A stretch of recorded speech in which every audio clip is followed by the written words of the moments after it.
A while ago, I posted a video where I told the story of Rakim and talked about why I think he should be in the conversation for the greatest rapper of all time. I didn't really argue the point, but I at least mentioned it. And that comment section has a lot of other rappers that people think should be in that conversation as well. So I decided let's turn it into a series where I talk about all of these people who others think should be in this conversation for the greatest rapper of all time. I already did a video about Rakim, as I mentioned, and I did one about KRS-One.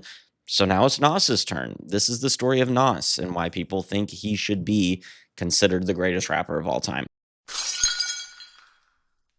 If you end up enjoying this video, please consider giving it a like. And if you want to watch as I try and learn more about music history, consider subscribing. It's free to do. And if you end up not feeling it, you can pretty easily unsubscribe. And if you really appreciate what I do here and you want to make a really direct impact on making the videos better and just showing your support, you can become a member. It's a couple bucks a month. You get your name in videos, early access to videos. Hopefully there will be better perks down the line when I have more time to do that. Still might not be worth it to you, and that's fine, but the link is in the description below if you want to see what that's all about. Nasir Jones was born in 1973 in Queens, New York, and he was raised in the Queensbridge Houses, which is the largest public housing project in America, housing something like 7,000 people. His first musical influence was his father, who was a pretty successful jazz musician named Oludara. He talked about how his parents navigating the often violent world of racial tension in the 60s shaped his upbringing. They were very aware of racism and made sure that Nas and his brother knew the truth about it. He said, "I couldn't play with toy guns outside. When you're told as a child that a cop could kill you and say they thought the toy was a gun, they were there to teach me and my brother what to be careful of." And he said in a different interview, you're like, wait a minute. You go from being in kindergarten, I want to be a fireman, I want to be a police officer, because the way people push it on TV or whatever, those are the nice guys. But then you see something else in your community. His mother, Fannie Jones, who was a postal service worker, grew up in North Carolina before moving to New York City. So I'm sure being raised in the South gave her an entirely different perspective on the racism of the era. His dad, through his music career and also through his time spent in the Navy, got to travel around a lot where he witnessed countries changing, revolutions. His dad was from Mississippi but moved to New York City when he was 23 after studying at Tennessee State University and then being in the Navy. Once in New York, he worked as a professional musician in several bands, even recording some of his own albums. Nas said that his music was always a child of his dad's music. He even said that as a kid, he first picked up the trumpet like his father and tried to play what he saw his dad playing, but pretty quickly he fell in love with a new emerging style of music. He was in Queensbridge, which was the home of Marley Marl, a legendary figure in early hip hop, so I'm sure he was picking up some of that influence. Plus, just being in New York City, especially in the outer boroughs, around that time, hip hop was everything and it was everywhere. So he pretty quickly fell in love with that culture and with that community. His first introduction to hip hop came from a neighbor who was a DJ going by Ill Will Graham. With Will, Nas started listening to the radio and early 80s hip hop records. He also said that he was a kid when it all started, so it was just the music of the neighborhood and it was impossible to not hear it. He thought it was exciting and interesting. He also started writing his first rhymes because as soon as he first heard hip hop, he was constantly trying to do it. He dropped out of school in 8th grade and, like KRS-One, started reading a ton, trying to teach himself all of the stuff he thought he needed to know. He said that he still valued education, he just didn't like the system, so he was setting himself up against the education system and not against education. He said, in education, there's a lot that's wrong with the way the system works, but at the same time, it's very important. Despite his penchant and his insatiable desire to know more and be more, he didn't let that stop him from having fun and being a kid.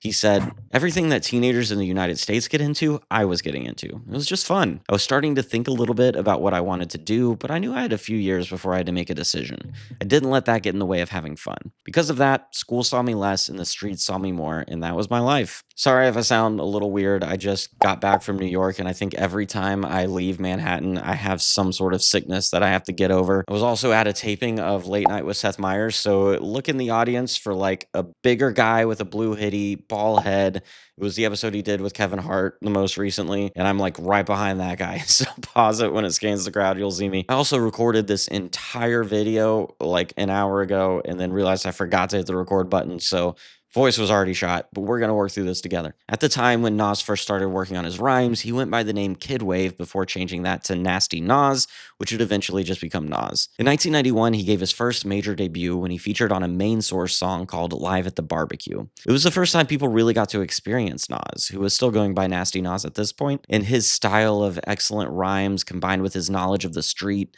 That single, which was produced by Large Professor, who would eventually produce a lot of Nas's early stuff, got the attention of the people making the film Zebrahead, which was like Romeo and Juliet set in Detroit to hip hop music, and they asked Nas to contribute to the soundtrack. So at 17 or 18 years old, he's already starting to get his name out there. Nas talked about the culture at the time and what it was like for him to try and break into that hip hop culture. He said it was a lot of characters. The superstars in rap were superstars, and it didn't leave room for a new generation. How are we going to come after the superstars like Heavy D and Salt and Peppa, Run DMC, Rakim, KRS, Cool J? They were bigger than life. Just the average dude on the block that wasn't really the superstar guy didn't look like it was an easy game to get into. So Nas kind of realized that in order to break into it, in order to be like those huge superstars, he needed to be better than them. He needed to be a better rapper. He needed to write better rhymes. He needed to have his own style and be interesting and unique. And he kind of showed that he was able to do that. The song he submitted for Zebrahead was so impressive to MC Serch. And MC Serch was the executive producer of the soundtrack. He was the guy kind of putting it all together. And the song that Nas submitted to him was so good that MC Serch made it the lead-off track and also signed Nas to his publishing company, immediately searching for a label for him. Around that same time, Faith Newman at Columbia heard him and signed Nas to a major contract. She said about hearing him for the first time, "I lost it and I went down the hall to my boss, the head of the A&R department, David Kane, and I said, 'Look, you don't ever have to let me sign anything else while I'm here, but you've got to let me sign this kid.'" I think Faith first heard him on Live at the Barbecue. I don't think she had heard the Zebrahead song yet. Could be wrong about that. I read it in my research and didn't write it down in my script, so let me know in the comments if I'm wrong about that, but I think it was Live at the Barbecue. She also talked about how Nas was different than other artists at the time, saying, "By 91, things had become commercialized. It didn't feel substantive." But then she heard Nas, and it was like it cut through the air. Just sounded so different, but familiar at the same time, and a little scary, because that era was filled with children born from a lot of struggle and born to express themselves through rhyme. Nas wasn't messing around with his debut album. He wanted to work with the top producers who all started lining up to work with him, and he went drastically over budget, taking longer than 2 years to work on it. Got to the point where Faith started to get a little frustrated and was thinking about, should we cut our losses and pull the plug on this album that might never actually be finished? But then she went into the studio after Nas had left it, and Nas left like a yellow legal pad there with some of the lyrics and rhymes he was working on. Faith read it and thought, okay, and the project continued. Nas said it was a little unbelievable that these producers were coming in to work with him since he was young and effectively a nobody in the hip hop world at that point. I mean, he had released a couple songs that people really heard his promise, but he hadn't done anything to prove that he was worthy of all these producers. But as Q-Tip said, "You automatically knew. Like when Large Professor first played him for me, I mean, well, I heard him on the barbecue, but then Large played me his shit, like, I was like, cool, this dude is crazy, you know what I'm saying?" But by this point, word had gotten out about the producers that Nas was working with and how talented he was. And people wanted to hear that. It started to become a super hyped album, like one of the most hyped albums in hip hop history, which is kind of sometimes can be a death knell for a debut. You don't want to be in the business of living up to expectations with your first album. You want to take people by surprise and come out of nowhere. So things were setting up to be difficult for Nas's entrance into the musical world. DJ Premier talked about recording for that album and said that Nas always brought his whole crew with him, and they'd be in the booth while he was recording, and you can like even hear them in the background of some tracks gathered around him. The producers described the environment as being part jazz, part Nas just going with it and figuring stuff out in the moment, but also perfectionism, knowing what he ultimately wanted it to sound like and not allowing it to be inferior to what was in his mind. All of the attention and hype surrounding this album actually led to quite a lot of bootlegging, with people taking not quite ready tracks and circulating those through the community. I mean, people were calling Nas the next Rakim. They wanted to hear it. So making them wait longer than 2 years was not the best strategy. Things were getting out there. So Columbia had to release a smaller project than was originally intended and released a 10-song Illmatic in April of 1994 and immediately had a pretty lackluster commercial performance, which I think might surprise some people. It definitely surprised me. This is one of the best hip-hop albums of all time we're talking about, but the album was so heavily bootlegged that it struggled to hit 330,000 copies in its first year. Nas talked about how seriously he took that album, saying, "When you get a chance to put your words out there, it's that serious. I respected my audience like how I felt that other artist out before me was respecting me." That album, of course, is a landmark album in the history of rap. It's one of the best, constantly mentioned as a top album of the genre. You really can't overstate how important and massive it was. It introduced the world to Nas's narrative style of hip hop, where he told a story in his songs. That was something that not many people were doing at the time. But then he had to follow that up. When you release something as great as Illmatic, it then becomes a test where people are waiting to see if you could do something like that again. And I'm sure he was facing a lot of pressure from Columbia to essentially release Illmatic Part 2, but Nas decided to go in a slightly different direction with his follow-up. He moved on from MC Search, who had been his manager at that time, and he hired Steve Stout as his manager. This second album, it was written, released in 1996, featured a lot more pop influence in order to kind of break him out of the hip hop community, and it worked. His singles had massive crossover success, won him a Grammy, and drew a lot of attention on MTV. Where Illmatic set him up as a rapper's rapper, It Was Written exploded him into the mainstream of pop music. It was also the first appearance of The Firm, a hip hop supergroup featuring Nas, AZ, Foxy Brown, and Cormega. In this group, The Firm signed with Dr. Dre's label and got to work on their own album.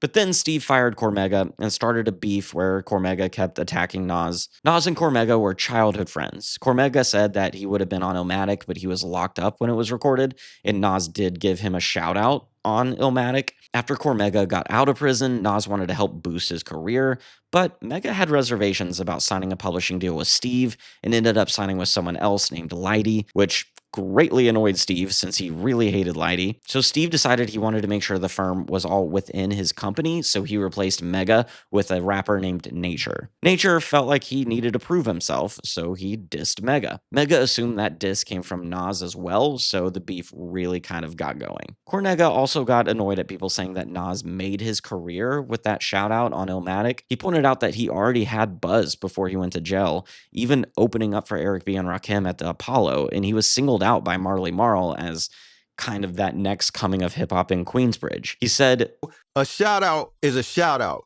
You saying a shout out gave me a career, it's almost like you trying to ignore my impact." They have since squashed the beef and have worked together on music, which is great to see. Anyway, The Firm released one album in 1997 and then basically broke up to go do their own stuff again. Since that album and the whole Firm project wasn't as successful as maybe people thought it would be, people started thinking that maybe Nas was losing his creativity and didn't have it anymore. Same with Dr. Dre, but that's another story. Throughout the rest of the 90s, Nas kept moving in a more commercial direction, and his output in this period is a little hit or miss, depending on who you ask. Some great stuff, some stuff that didn't hit as well as he wanted. Honestly, I think it was a bit of a downtime for him, but he still found some success and released some good music. He was establishing himself as someone who would be around the hip-hop world forever. In 2001, Jay-Z released The Blueprint, another album that's often considered one of the greatest of hip-hop history, and in his song from that album, Takeover, he made the simmering feud between him and Nas very public. He hit out at Nas's declining attention, saying, "Had a spark when you started, but now you're just garbage." Apparently, the beef all started back in 96 when Jay-Z was working on his debut album, and he had scheduled for Nas to come in and guest on a track, but Nas just never showed up. People think that Nas took a shot at Jay-Z and his song The Message off of it was written, but it feels like a little bit of a stretch to me to call it a shot, even though Nas did say that Jay-Z inspired it. He said, "I saw Jay-Z driving a Lexus with the TVs in it. I got rid of my Lexus at that point and I was looking for the next best thing. So that line, Lex with TV sets, the minimum, wasn't a shot at Jay, but he inspired that line." And I also think there's an element to this of just like a natural rivalry that's always going to spring up, especially after Biggie was murdered. Jay-Z and Nas were like the two big East Coast New York rappers.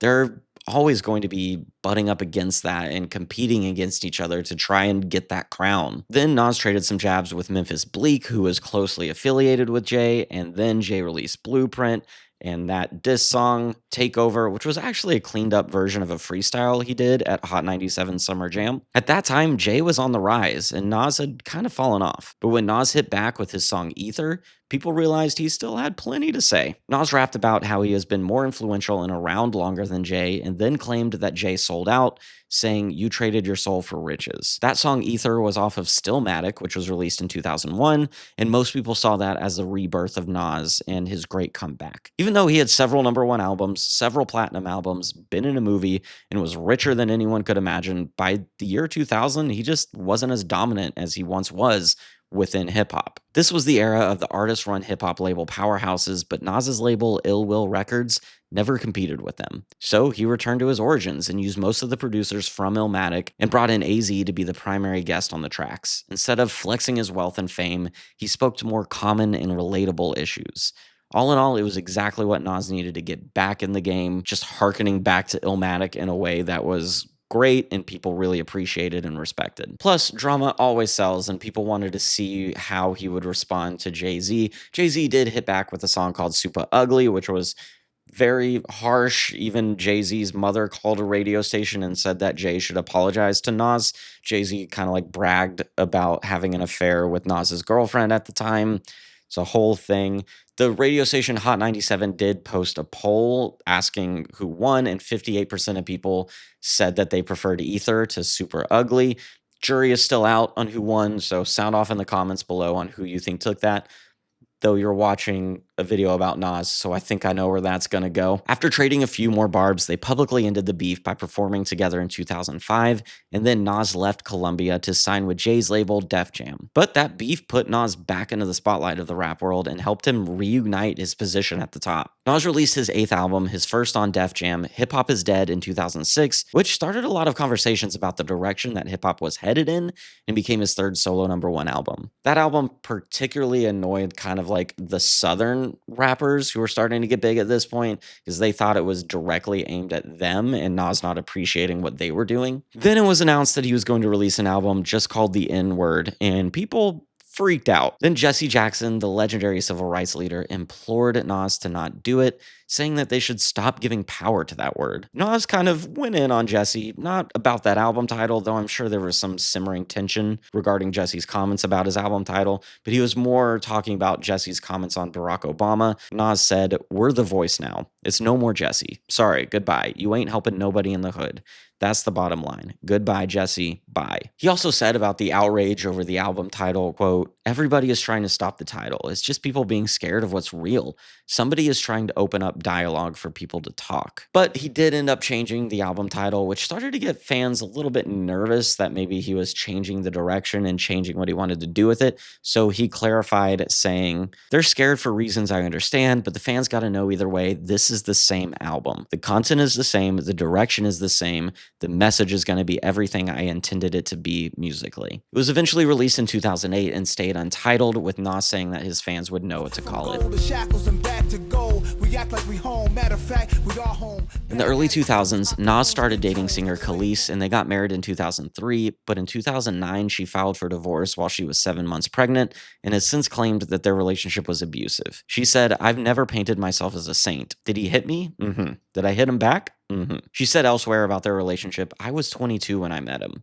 We were drinking a lot, getting high a lot. So when that comes down, it was bad. It was really dark. There was a lot of drinking and a lot of mental and physical abuse. We would fight. I never just sat there, but we would definitely fight. She said elsewhere that the public incident between Chris Brown and Rihanna is what inspired her to leave Nas, and it doesn't sound like their relationship has improved much. She responded recently to people on social media wanting them to get back together, essentially saying it's in the past, she wants to move on, and also saying that Nas still owes her money. In 2010, Nas addressed that divorce on his album called Life is Good, which was his third consecutive album nominated for a Grammy. And then he entered his investment era. He's done a lot to invest in companies and real estate while still releasing albums and music. He collaborated pretty heavily with his father, most notably on a song called Bridging the Gap. Nas summed up his approach to making music saying, "Every artist who's made it needs to challenge himself to do something real rather than follow the trendy path. I feel ashamed for artists who sell millions of records and keep performing like the fans are dumb. Matter of fact, they're not even artists, they're business people." So that's the story of Nas's life and career, at least up until this point, but I think it might be helpful to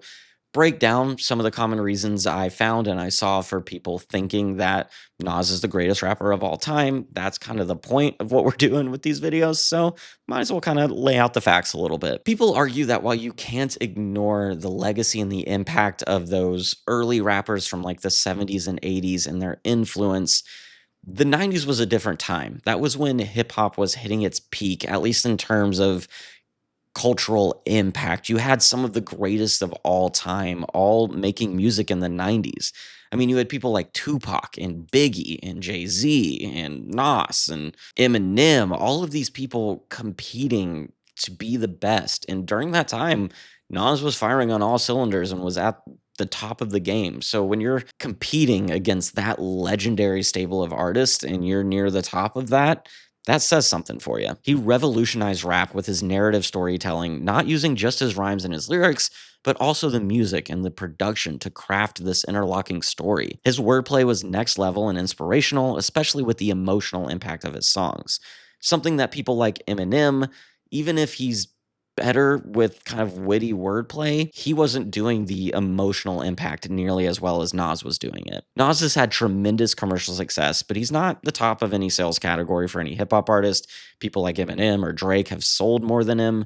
People have won more awards than him, especially people like Jay-Z, but he's been creating huge hits since Illmatic. His being this good for this long is a huge mark in favor of his being the greatest. Rakim might have been ultimately more influential, but the sustained success and impact of Nas's career is kind of untouchable. There's also people who think he absolutely bodied Jay-Z, who is another person people often put in this conversation, and they say that Biggie and Tupac were both pressured to be better than Nas. They felt that coming from Nas. So if you're going to go toe-to-toe with those guys and even beating them in some ways, that says something. Seems like the main argument people use for Nas is his longevity. Not to discount his lyrical ability because he's great at that, but you could say someone like Rakim or Eminem or even Jay-Z in some ways was just as good a lyricist and a writer, but Nas is still making great songs and has been doing that for 3 decades now, which is something that not many other rappers can say. His influence on the genre and his consistency is what people say make him the best rapper of all time. So that's the story of Nas and why people consider him the greatest rapper of all time, at least put him in that conversation.